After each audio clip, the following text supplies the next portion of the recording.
Krishnadeva college के Godavari girls hostel की, जहां आज रवीना नाम की एक नई लड़की आ रही थी। मम्मी प्लीज मुझे अपने साथ रहने दो। मैं मन लगाकर पढ़ाई करूंगी। प्लीज पापा प्लीज। चुप कर, सब देख रहे हैं। इज्जत मिट्टी में मिलाने का ठेका ले रखा है इसने। तू स्कूल में नहीं है, अब कॉलेज में आ गई है, ग्रेजुएशन करनी है तुझे, मुंह बंद कर ले।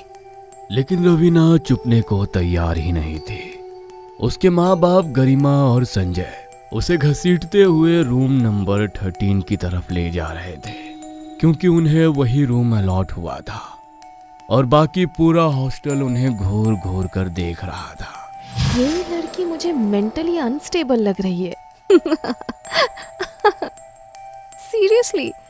लेकिन तुमने एक चीज नोटिस करी क्या? इसे रूम 13 की तरफ ले जा रहे हैं। वो रूम तो कोई भी नहीं लेता, फिर इन लोगों ने कैसे ले लिया? क्योंकि ये लोग लेट हैं और बाकी सारे रूम प्री ऑक्यूपाइड हैं। उधर रवीना के माँ बाप ने उसे रूम के अंदर धकेल दिया और उसे समझाकर चले गए। अब तुझे यहीं रहना है, कोई बहाना नहीं चलेगा। चुपचाप पढ़ाई करना, हमें कोई शिकायत नहीं मिलनी चाहिए। रवीना कुछ बोल नहीं सकी। रवीना के माँ बाप हॉस्टल के गेट से बाहर निकल ही रहे थे कि एक लड़की दौड़ती हुई उनके पास आई। रुकिए आप लोग, आप अपनी बेटी को रूम नंबर 13 में मत रखिए। उस रूम में कुछ गड़बड़ है। चुप करो लड़की, हम कोई अंधविश्वासी नहीं है। और वैसे भी हमारे पास ऑप्शन ही क्या है, बाकी सारे रूम फुल है। और तुम हो कौन हमें बताने वाली? मैंने उस रूम के बारे में बहुत कुछ सुना है। गरिमा और संजय ने एक दूसरे को देखा, फिर बिना कुछ कहे आगे बढ़ गए। उधर रूम नंबर 13 में रवीना बिस्तर पर बैठी अपने हाथों से चेहरा ढके सिसक रही थी। मुझे यहाँ नहीं रहना। क्यों मेरी सुनता कोई नहीं रहना मुझे यहाँ। तभी अचानक दरवाजे पर कोई जोर से नॉक करता है। कौन है?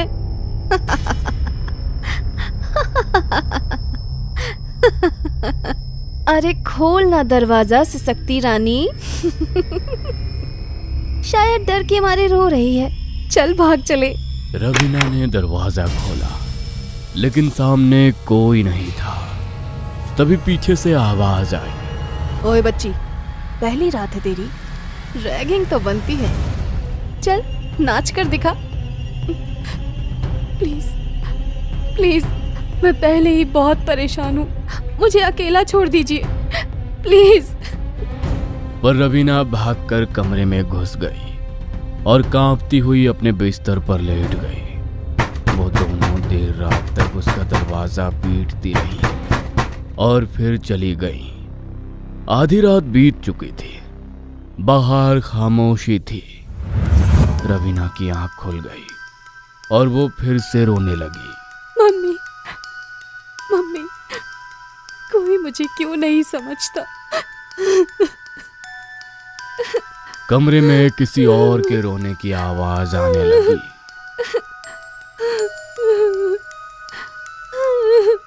कौन है? फिर से तुम लोग, प्लीज चले जाओ।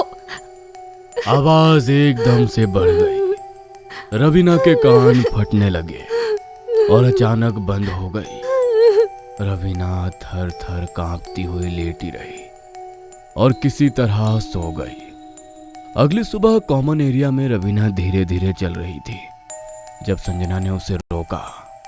अरे रवीना, तुम यहीं हो? मैं भी तुम्हारी क्लास में हूँ। ओह अच्छा, वो तुम्हारा कमरा रूम नंबर 13 वो ठीक नहीं है। क्या बकवास है, प्लीज मेरी बात मानो यार, मैं ऑलरेडी परेशान हूँ।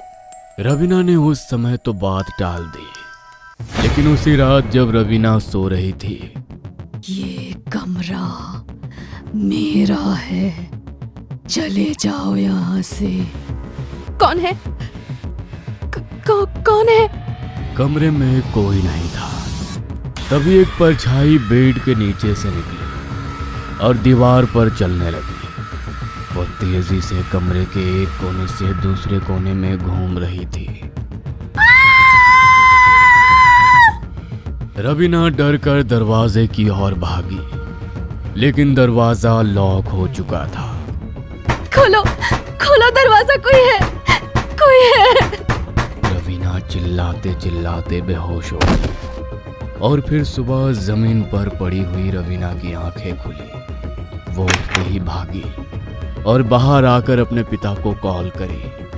पापा पापा पापा प्लीज मुझे यहाँ से ले जाइए।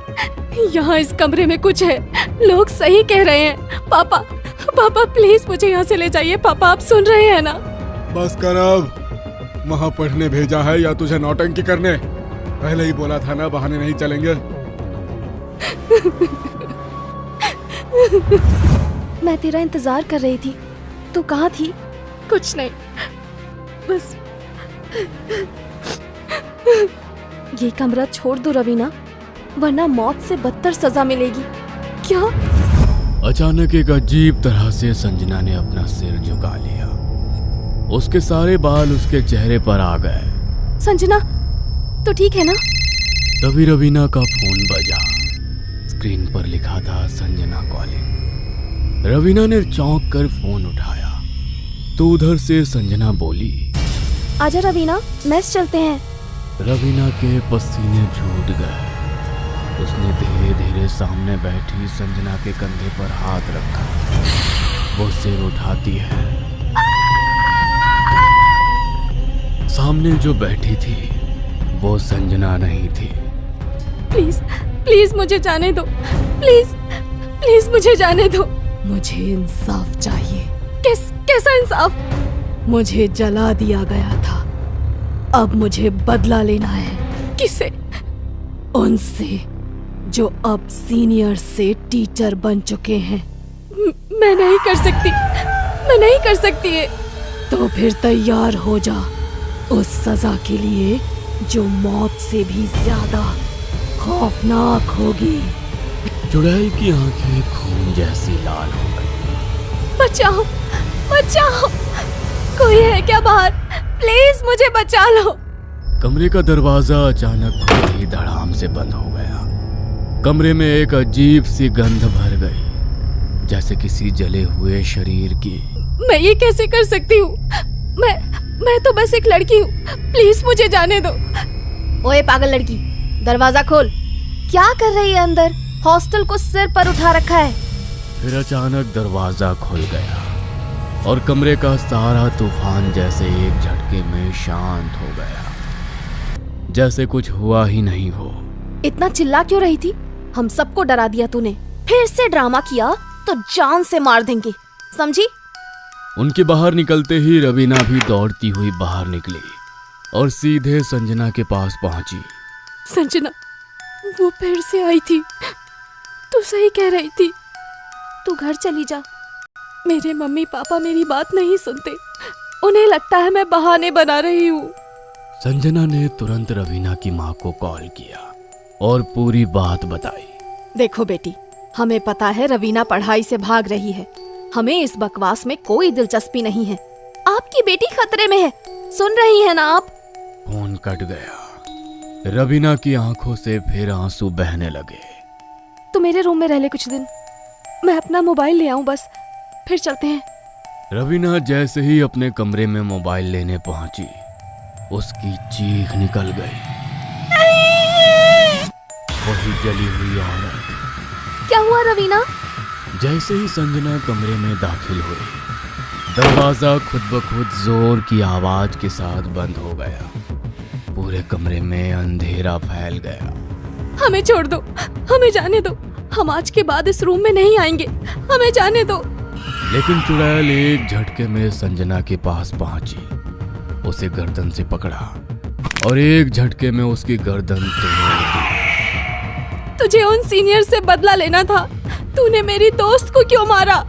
मैं तो सबको मारूंगी, पूरे कॉलेज को। किसी ने मेरी मदद नहीं की थी। उसका ये पागलपन देखकर रवीना एक कोने में बैठ गई और अपने मोबाइल पर इस बारे में सर्च करने लगी। Godavari girls hostel, room number 13। उसकी आंखें फैल गई। शकुंतला एक मानसिक रूप से अस्थिर छात्रा, जिसने एक सीनियर लड़के से प्रेम किया। जब उसे रिजेक्ट किया गया, उसने सीनियर लड़के को कमरे में बुलाकर आग लगा दी, पर खुद जलकर मर गई और लड़का बच गया। तुम्हें किसी ने नहीं जलाया, तुमने खुद ये किया था। ये सब तुम्हारी गलती थी। नहीं, वो मुझे बचा सकता था, लेकिन उसने नहीं बचाया। अब सब मरेंगे। रवीना को कुछ समझ नहीं आ रहा था। उसने देखा खिड़की थोड़ी खुली हुई है और खिड़की से छलांग लगा दी। जमीन पर गिरते ही उसकी हड्डियां चटक गई। आंखों के सामने अंधेरा छा गया। जब होश आया, उसे लगा जैसे उसे स्ट्रेचर पर ऑपरेशन थिएटर में ले जाया जा रहा हो। सामने उसे ऑपरेशन थिएटर दिखा, जिसका नंबर भी 13 था। रवीना की आंखें फिर बंद हो गई, लेकिन जब दोबारा खुली, वो फिर से उसी हॉस्टल के रूम नंबर 13 में थी। नहीं नहीं नहीं, ये कैसे हो सकता है? संजना की लाश वहीं पड़ी थी।